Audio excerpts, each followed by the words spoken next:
Greetings, everybody. It's Brother Ravananun, also known as the Dark Occultist 99, representing Awakening Universal Minds radio show on TalkShoe.com every Thursday at 9 p.m. Uh,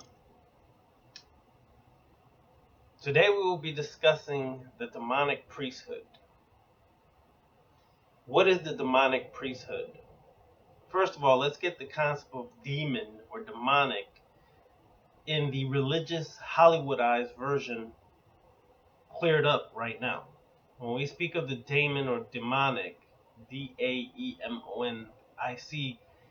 with its root word in Greece and related to Rome or Roman, it simply means genius, intellect, high being of intellect, or a higher self.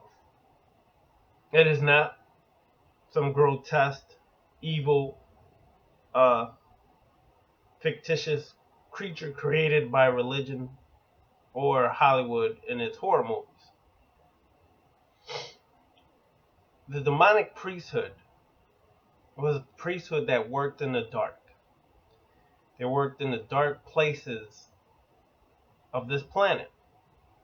Whether it was in the dark temples and initiations or rituals took place in the dark, whether it was in dark forests, they worked in the dark exclusively because working in the light had a blinding, chaotic effect on people due to their religious moralities, restrictions, and just dogmas. So this demonic priesthood, which would also be related to the order of Set or Sutekh, also related to Papa Ghede or Baum Semti or Baron Samedi and the Ghede.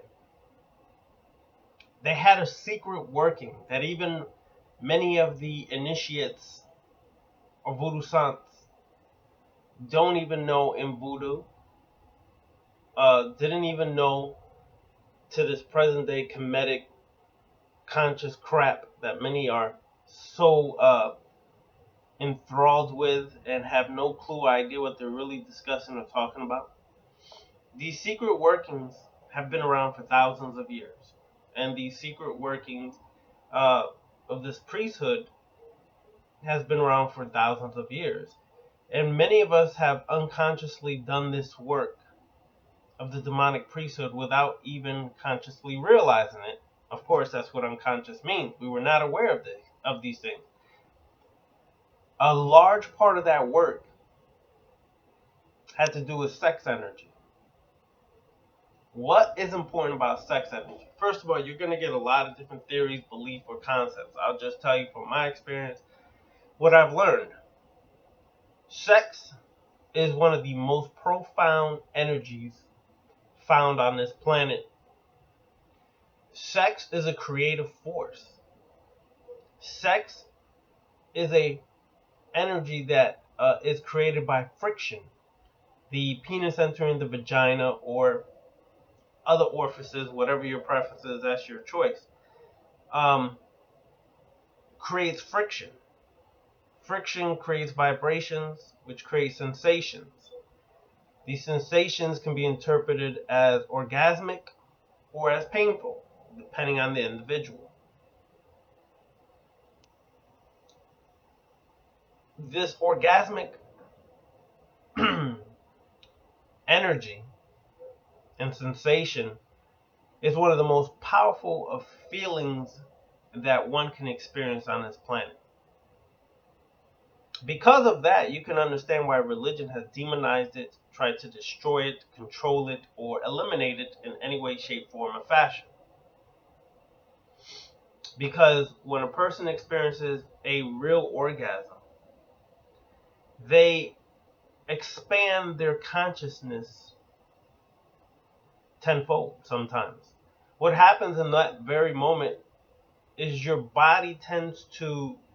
physical body tends to cease to exist, and your spiritual astral body ejects out of your physical body in astral planes for a moment. At that very moment, you understand that this physical world is very limiting, it's very uh, rigid and restrictive and controlling. So you can understand why religious figures who would try to dominate and control the world through religious philosophies would try to destroy or control that. That would also give you a greater understanding of why the demonic priesthood, the order of Set,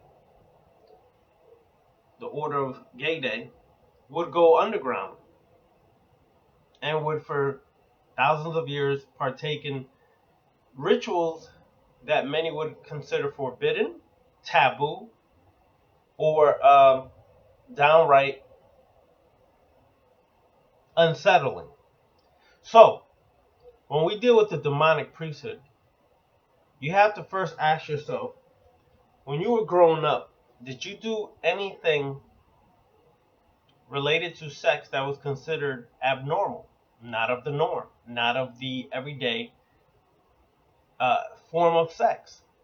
And when you did involve yourself in sexual pleasures,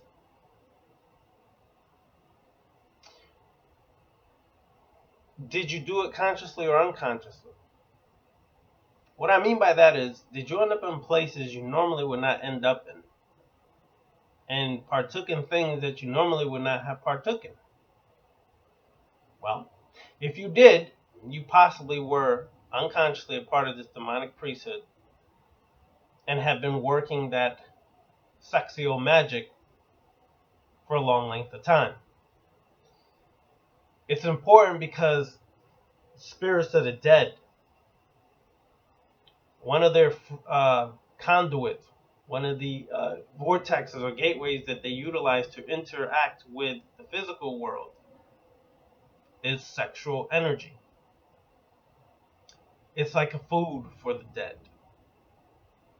Rum, cigars, things like that is one way, and it's a good way for those who choose that way to work with the spirits. But if you want immediate results and immediate contact, sexual energy draws them very quickly towards you. So when you work this sex magic, if you work it properly, and many of you all have, you will experience a presence that is not of your own. This presence is your spiritual family, so to speak, coming around you. And basically, they're feeding off of this sexual energy that you're providing them with. And at the same time, they're empowering you through knowledge, wisdom, and understanding and spiritual energy. So, it works both ways. However, because of religions and restrictions and even spiritual systems and magical systems, this has been a topic that is considered taboo. You're on this planet to experience life. And one of the greatest experiences you can partake in is sex. But when you get this knowledge, it does not make you wild, freaky, and crazy like people think. In actuality, it makes you more selective than you've ever been in your life because you understand the power of the sexual energy and how it works and how it translates into your life.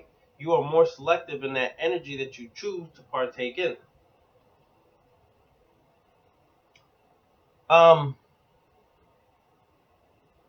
For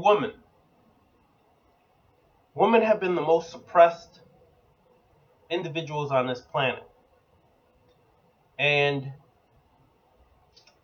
if they were to partake in some of their fantasies, married or not married, single or in a relationship, they would be considered in modern day society, the way people have been basically brainwashed to think, they're a whore.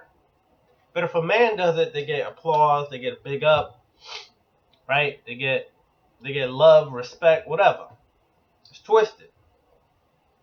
Because we're both human beings, and we're as individuals, we should be able to partake in what we want to without the labeling, the discrimination, or the stigma of partaking in what you choose to.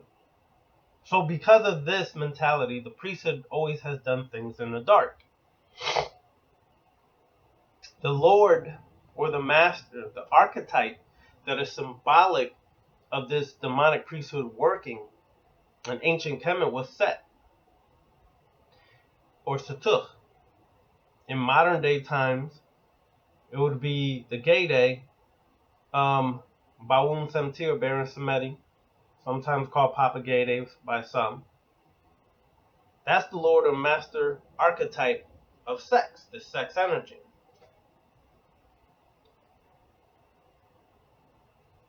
Everybody has sexual energy.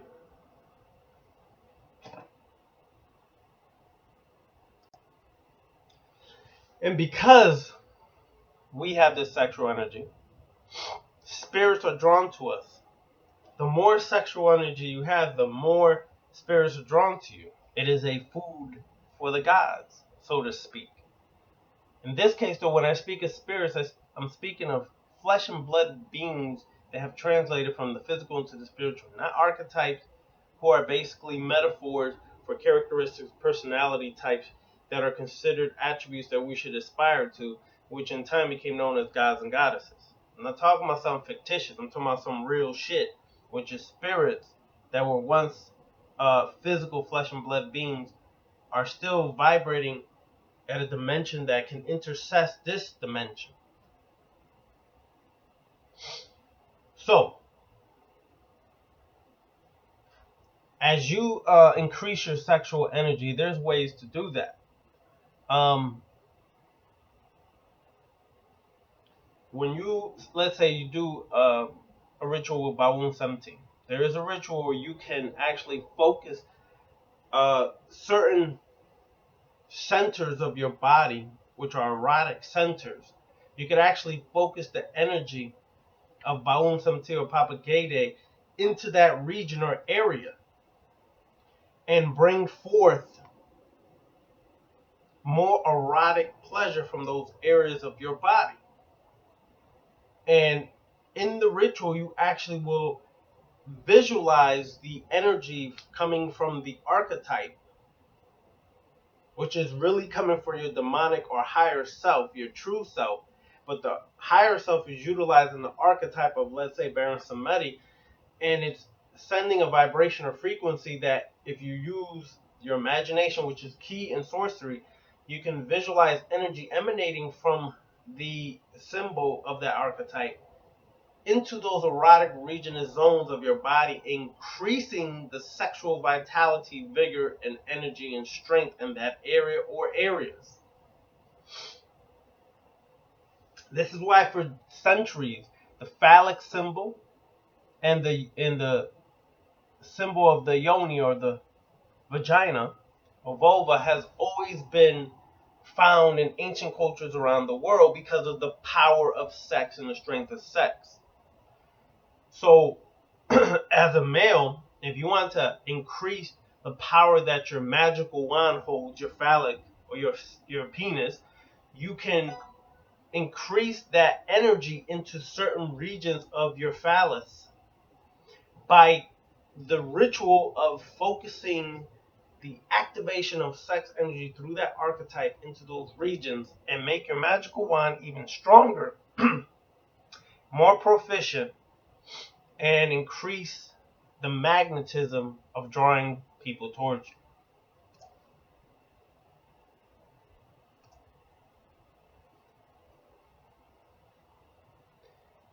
Herbs can also assist with this. It's sexual alchemy. Maca is beneficial for sex, stamina, and energy. Yohembe is essential for that. Testosterone boosters like red deer antler, essential for boosting your testosterone levels.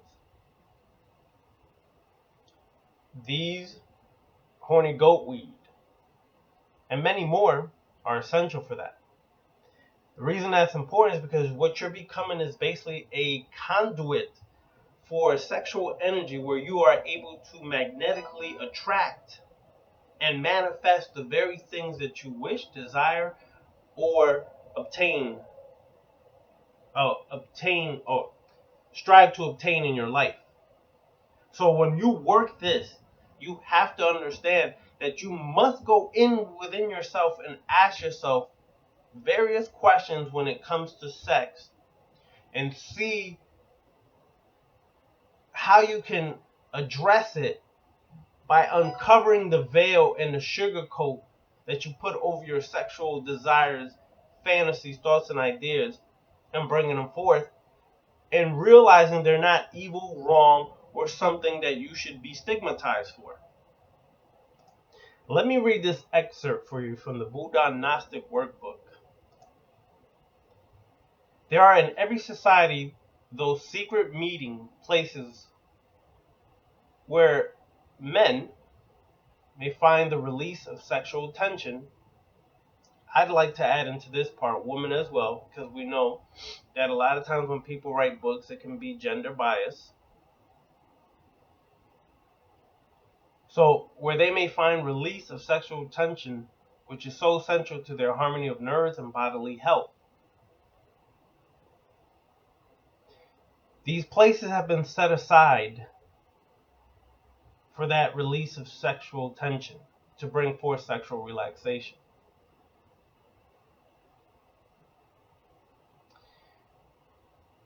Those who meet in the dark, they practice and bring forth what some would consider weird magical powers and influences. These usually take place in very dark and often very damp places and are under the elemental forces of the deep, the abyss, and must come together, for they are driven by passions. There exists in these places a kind of demonic priesthood, truly the sons of the underworld in all of their power, and they willingly partake of the sacred cream like vampires. The members of this priesthood are driven to these places to partake in drinking and quenching their thirst. They cannot explain why they have come there. All they know is that they must take hold and participate in rituals involving the magical wand.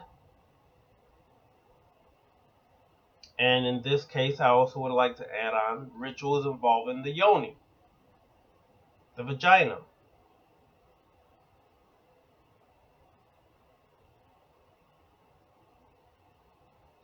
These individuals who have partaken in this ritual, unconsciously many times, are partaking in a ritual that's been done since Atlantis. The more they partake in these rituals, the less they become obsessed by sexual passion.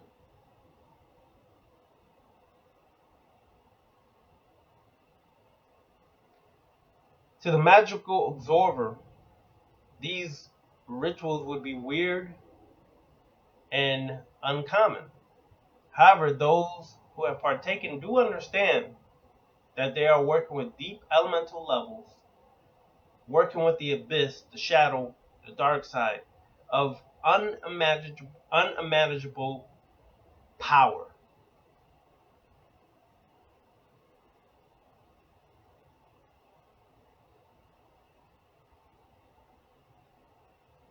There is no obscenity, there's only the exchange of energy when you work with this ritual. In the areas of these places, there's a vast amount of sexual energy that is exchanged.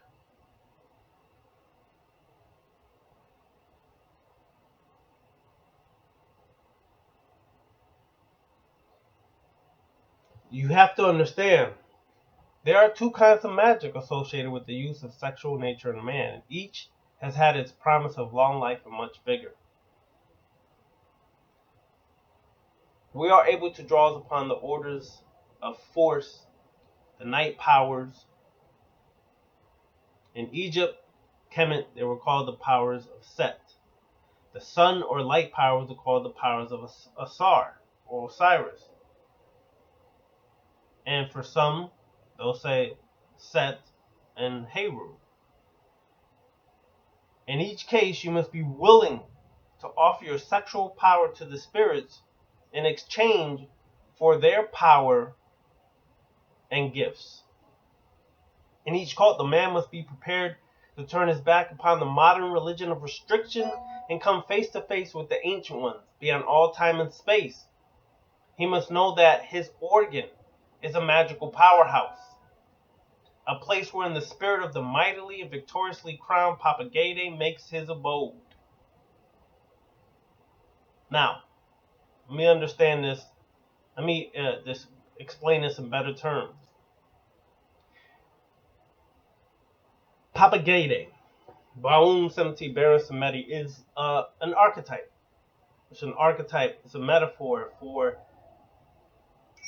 a master of sex and death, a master of the crossroads of life and death. It's an archetype, but in truth, it's just a gateway or a doorway between the living and the dead and your spirits that are there guarding the gateway and opening and closing it.